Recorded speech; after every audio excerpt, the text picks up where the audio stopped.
মনে করো তুমি কোথাও ঘুরতে গিয়েছো, সেখানে একটি প্রচুর সুন্দর দেখতে মেয়েকে তুমি পছন্দও করে ফেলেছো।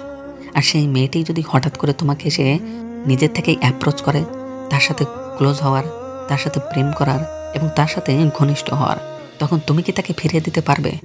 অবশ্যই নয়। তুমি হয়তো তার সাথে প্রেমও করবে এবং ঘনিষ্ঠও হবে, যেটি হয়ে দাঁড়াবে তোমার কাল। আজকের গল্পের স্টোরিটা ঠিক এমনই। একটি ছেলে যে কিনা বিজনেসের খাতিরে স্পেনে যায়, সেখানে গিয়ে প্রচুর সুন্দর দেখতে একটি মেয়ের প্রেমেও পড়ে, তার সাথে ক্লোজও হয়। একটা সময় তারা দুজনে একে অপরের সাথে ঘনিষ্ঠ হয়, কিন্তু পর মুহূর্তেই ছেলেটির মনে পড়ে যে সে বিবাহিত এবং তার বউ প্রচুর পজিটিভ একটি মেয়ে।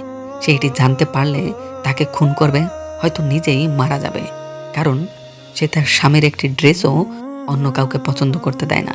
বাকি তার ভাগ তো ভুলেই যাও। এখন এই মুহূর্তে ছেলেটি কি করবে? সে জানতে পারে যে মেয়েটির সাথে সে ক্লোজ হয়েছিল, সেই মেয়েটিও তাকে ভালোবেসে ফেলেছে, তাকে বিয়ে করতে চাইছে। আর অন্যদিকে তার সেই পজিটিভ বউ, সে দুজনের মাঝে কাকে বেছে নেবে? সেই সমস্ত কিছু জানতে আজকে আমাদের দেখতে হবে এই সদ্য মুক্তিপ্রাপ্ত মুভিটি। ఒరిజినల్ ఫైట్ జాతర ఫైట్ నువ్వు మా బావ ఎలా ఉండేవాడు తెలుసా? మగ అన్ని రకాలుగా బాగానే చూసుకుంటాం.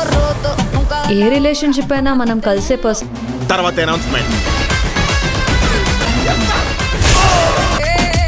రామ్, ఎవరా అమ్మాయి?